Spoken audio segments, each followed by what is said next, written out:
Dear friends, we are ready to start the next part of the Russian 11th, the 11th Russian Internet Governance Forum. This time around, the Internet Governance Forum is taking place over a period of 3 days. But the first time we met was in May 2010, and we met just for 1 day, and we also established a special program, a special award called Virtuti Interneti.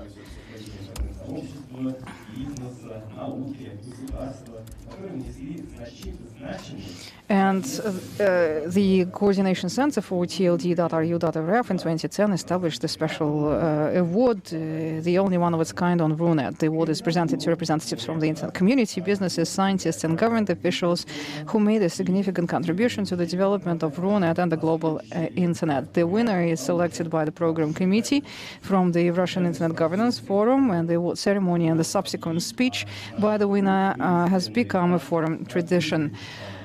Okay, let's take a look at the screen while Ilona is announcing the winner.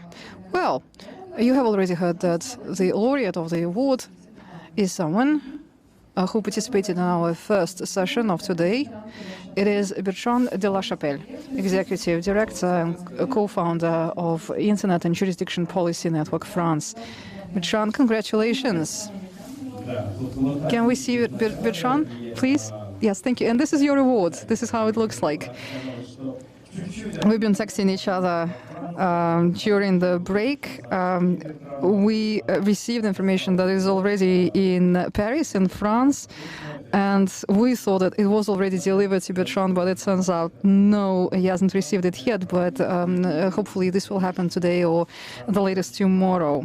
And Bertrand was one of the key speakers on data sovereignty session. We know Bertrand very well through his work at ICANN. He was a member of the board of directors between 2006 to 2009. Bertrand was France's ambassador for Information Society. He participated in different activities, the high-level meeting Information Society, the Internet Governance Forums. He was deputy director of the consultative committee of ICANN. He also participated in the preparation of the high-level meeting for Information Society. Bertrand, over to you. We will be very happy to listen to your keynote presentation today. Over to you. Your microphone is off. We can't hear you. Your microphone is off. Thank you. Can hear me? That's what I was. And it's a pleasure to be there.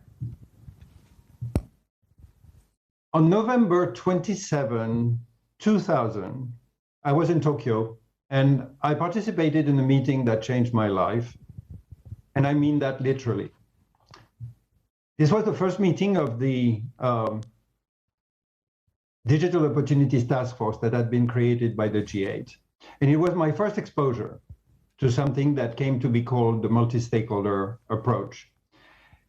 And the following 6 months was actually a transformative experience. And it convinced me that bringing together around the same table governments, internet companies, technical operators, civil society, academia, and international organization was the only way to go if we wanted to address the problems and the future of the digital society. This has guided me since that date, and it is what brings me in front of you here today, 20 years later. On that occasion, I want to share 7 thoughts built from those 20 years of experience in the trenches of internet governance debates. And I would start with basically the first 10 years. Because I was convinced of the importance of the multi-stakeholder approach, I left the Ministry of Foreign Affairs in France, where I was the head of the mission for new information technology, in order to be able to spend the following years in the World Summit on the Information Society. I was convinced at the time, and I'm still convinced, that internet governance is actually the laboratory of a new governance approach based on the multi-stakeholder concept. I must confess that I naively thought that the WSIS itself would catalyze this very rapidly, and little did I know that it would be such an uphill battle, and an uphill battle that actually still continues to put in place this practice. I could draw many lessons from those 10 years and that period, but I don't want to sound like a veteran of an old war, and one of the youngest members of my team today at the Internet and Jurisdiction Policy Network reminded me the other day that he was 5 years old when this WSIS took place. What I want is to pick two lessons from that period. And the first one is very simple. It is that individuals matter. Because in a process that actually involves more than 20,000 people in the end, it is not the 50 heads of state that are now long forgotten, nor the representatives of governments or companies or so that really mattered in the end. It was rather a very small group of individuals who, in the context of something that was called the Working Group on Internet Governance, actually developed the definition of Internet governance that we are still basing our work on today. And they also invented the Internet Governance Forum, these innovative approaches that they actually gave life to afterwards, many of them. Many of them are still around. And I'm actually happy that some of them, including Wolfgang Klein-Wächter and Markus Kummer, are also, were in the past, awardees of this particular award. Individuals matter, and as the saying goes, never doubt that a small group of people can actually change the world, because this is actually the way it has always functioned. And this is exactly the way the internet and the World Wide Web were conceived and changed our world. The second notion that I want to highlight, the second idea, is that after the end of WSIS, the Foreign Affairs Ministry actually took me back after I had spent 4 years in the civil society environment.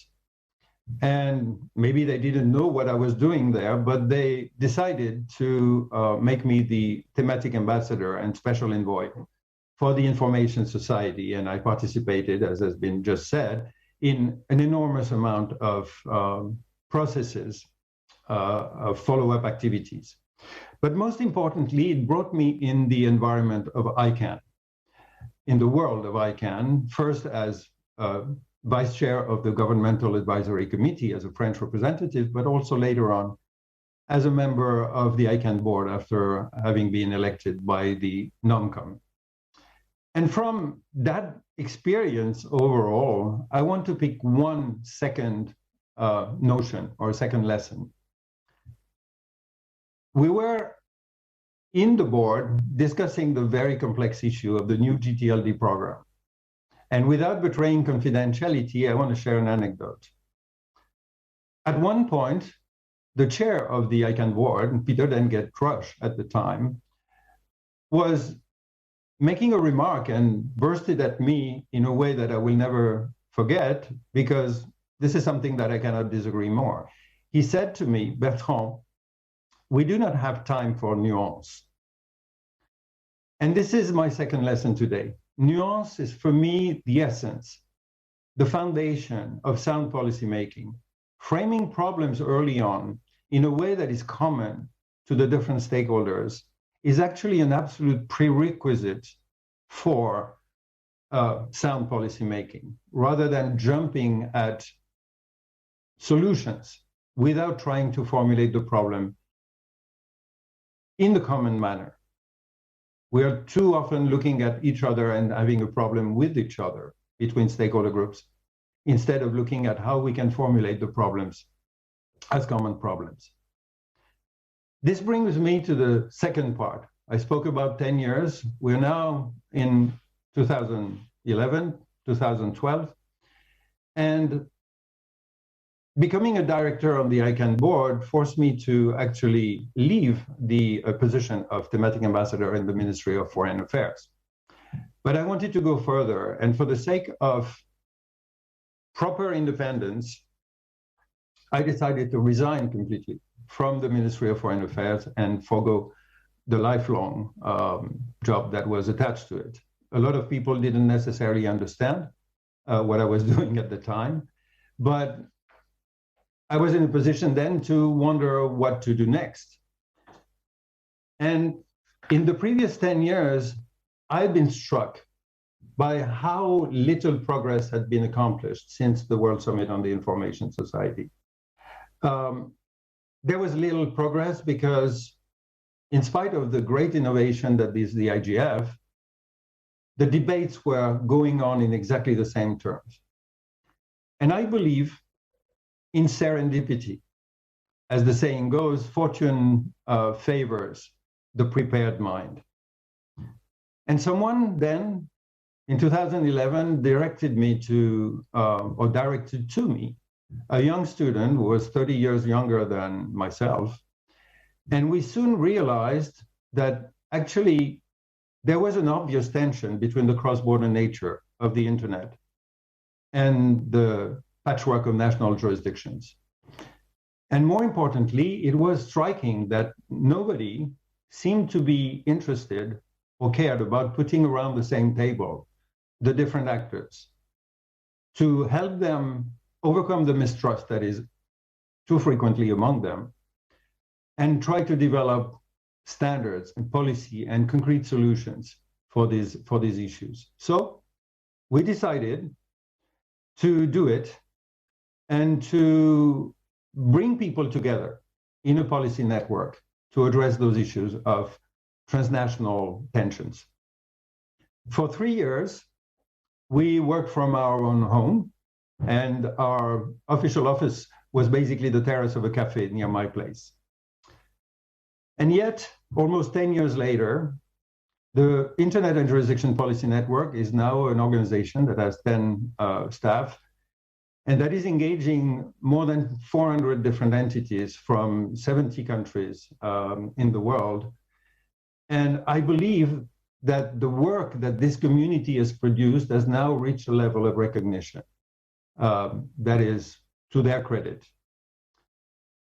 And here there are two additional lessons that I want to share with you, in addition to individuals matter and we need to think about nuance. The third lesson is nobody needs permission to launch policy initiatives. And this is completely in line with the principle of permissionless innovation on the internet itself and the World Wide Web. Everyone, anyone, can actually seize an issue that they care about. They can gather the relevant actors and they can make sure that they have a discussion that is in a safe space, and to propose solutions, innovative solutions, that can then be pitched to actors who will implement them, governments, but also companies and civil society groups and citizens. The problem with traditional intergovernmental cooperation or international intergovernmental organizations is that too often there is a need to get a full consensus by all the members of the organization before an issue can even be put on the agenda. And this delay is actually making the problems harder to solve and intractable. I strongly believe that the salvation of internet governance will be coming from such bottom-up, permissionless policy initiatives. The fourth lesson from this period is that concrete progress demands sustained efforts. In other words, contrary to what a lot of people believe, multi-stakeholder processes can produce outcomes. But operational results can only be achieved under specific conditions. And these are a clear focus on very specific and concrete issues. A continuous process, not just series of panels at conferences, however interesting they are. There needs a dedicated secretariat to support, to nudge, and to encourage the different actors to reach consensus. And it needs resources, of course. I'm particularly proud of 3 toolkits that have been released by the Internet and Jurisdiction Policy Network a few weeks ago. They are on access to electronic evidence, content moderation, and use of the DNS layer to address some abuses. But I want to highlight that this outcome is actually the result of more than 3 years of intense work dedicated by more than 240 different stakeholders in contact groups from 186 organizations that come from 25 countries. And overall, it represented more than 7,000 hours of community work. The message I want to share today is each of us, each of you, has the capacity to take initiatives on issues that they care about, to contribute to a better future. And this can be done in your current work or by launching initiatives. It will be hard. It requires intense work. It's sometimes obscure. But believe me, it brings its own reward in itself, because as anybody can see at the end of any of my emails, there's a quote from Saint-Exupéry that said, you know, the author of The Little Prince, that says, there's no greater mission for humans than uniting humans. And this is a reward in itself. Now, I announced at the beginning that I would share 7 lessons for a period of 20 years, and I am almost at the end of those 20 years with the release of the toolkits a couple of weeks ago. So what's the catch? Where are the other lessons? What I want to say is that I am extremely honored by this award, but I do not see it as the reward for a completed task, for something that is achieved, that is finished.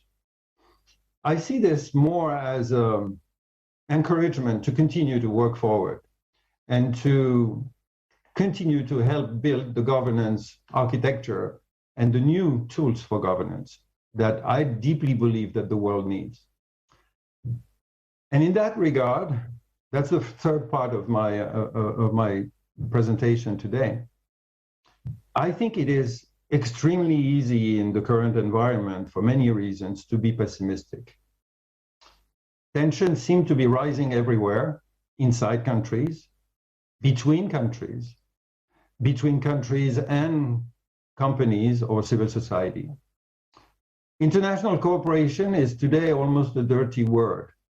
We are bombarded in the media with comments about terrorism, hate speech, disinformation, hacking, leaks, and this techno-euphoria of the past decades has changed into a tech backlash, as if all the bad things that humanity produces were the result of the internet.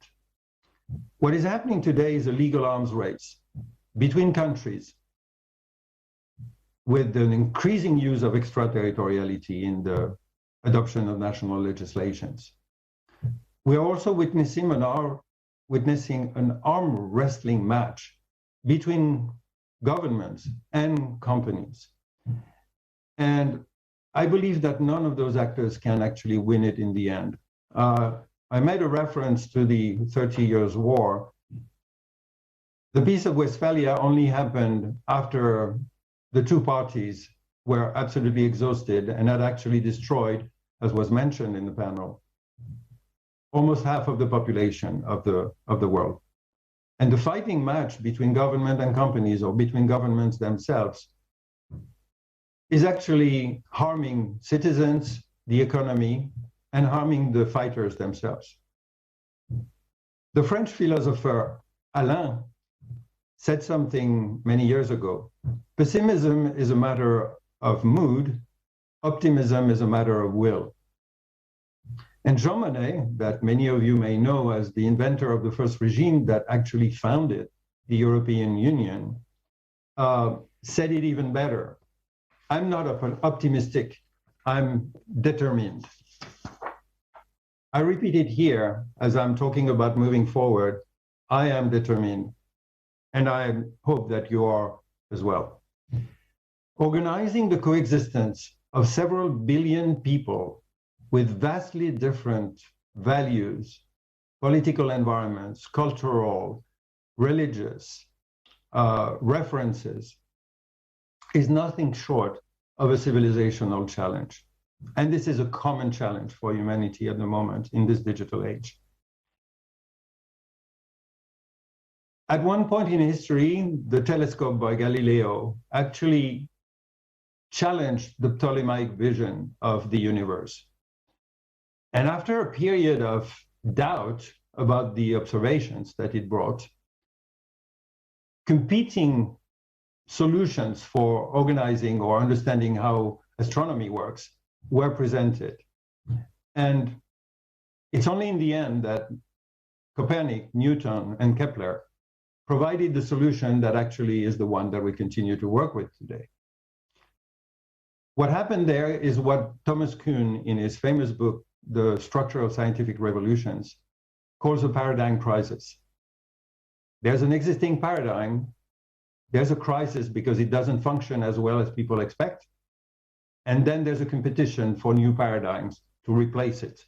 I strongly believe that the same is true for political environments, and in this particular case, for the international architecture that we live by.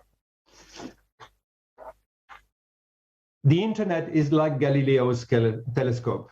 It actually challenges the Westphalian architecture of international system and the architecture based on separate, territorially based national sovereignties. This system was definitely adapted and appropriate in a world of few countries, clear separating borders, and few cross-border interactions. But it is really challenged in our complex societies that are interconnected by transnational online services, and when cooperation is actually required to address our common spaces and to organize our common spaces. We need a new governance architecture to deal with transnational issues.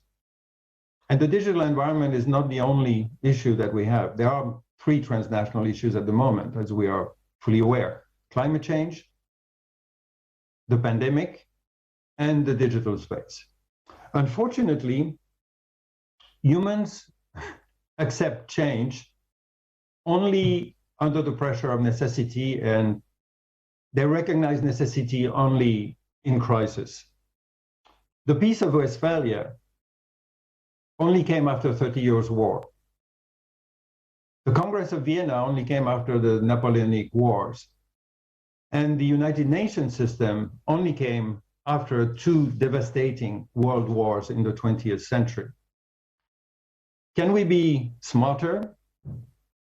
I think we can, and anyway we must. And I want to share 2 things as last comments to move forward, because this is only the start of the whole discussion about the future of governance. The first, or the 5th message that I want to share today is: do not fear to trust. This sounds completely counterintuitive and even naive in the current environment. But this is how the internet was built. This is how the World Wide Web was built.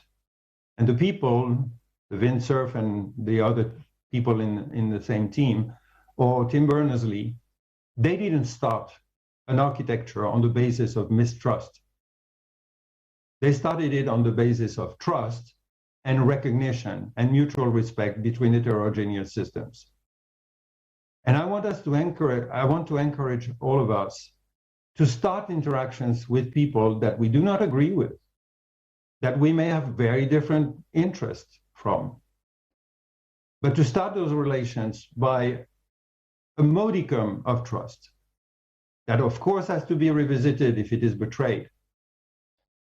But nothing significant can be built as architecture or as institutions if the starting point is mistrust. Again, it may sound naive, but I strongly personally believe that it is the starting point that we need to be building things upon. But there is a sixth element that I want to share. I mentioned the internet and the creation of the internet and the World Wide Web. Back in 2004, Kofi Annan, then Secretary General of the United Nations, said in designing the governance for the internet, we need to be as creative as the people who invented it. And actually, the report that we just released on data in the data sphere says exactly that we need innovation to address the challenges of the digital age, and that the governance of the data sphere is going to be what determines how we live in the future and the digital society we build. But what is important here is that, and this is the sixth point that I wanted to make, the TCP/IP and HTML, HTTP protocols basically enable the interoperability between heterogeneous networks and heterogeneous databases.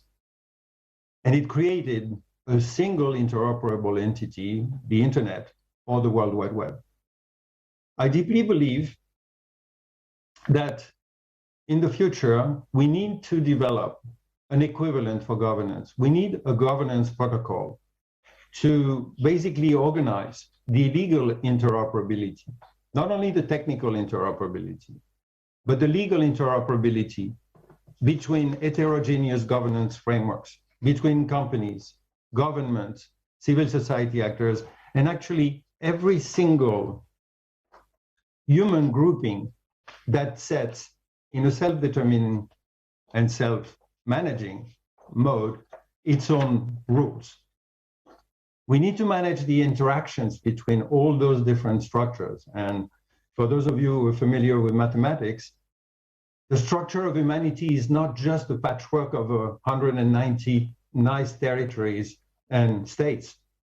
It is actually a hypergraph with myriads of connections between humans and between groups that actually are being mapped at the moment by the social media platforms that we have.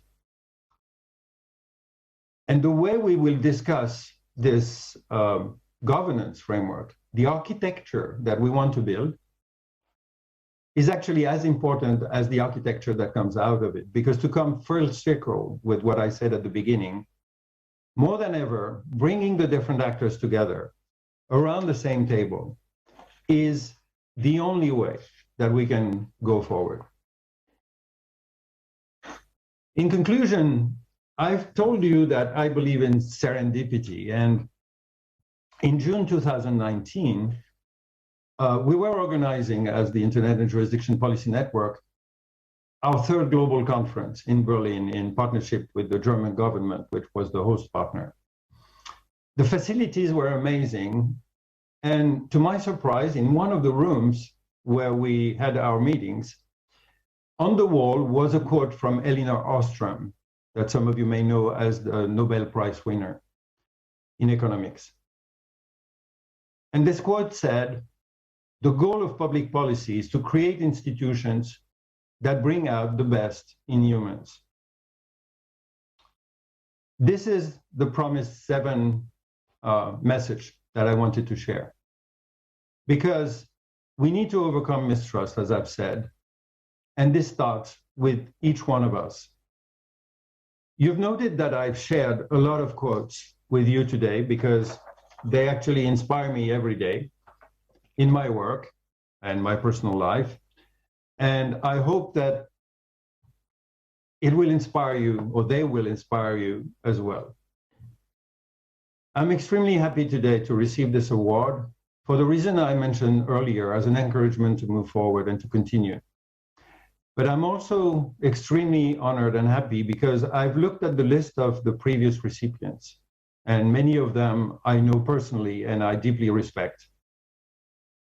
I'm therefore honored to join this fraternity of people that I would describe as having been distinguished because they care about serving others more than serving themselves. You know, my personal heroes are not the people who are striving for power or that are recognized because of the size of their wealth or the number of their followers on social media. Rather, I care about those who day after day try to contribute to the well-being of their fellow humans. And you know the person of John Postel, and he was to receive, and unfortunately died just before receiving the award that is now bearing his name. And his wife, I've been told that his wife, who basically came to receive the award in his name, was asked the question, why did John do all this? And her answer was, well, because it was the right thing to do. And I want to leave you with this. I'm grateful for the coordination center of .ru, which is doing the kind of work for others, to have organized this Russian IGF.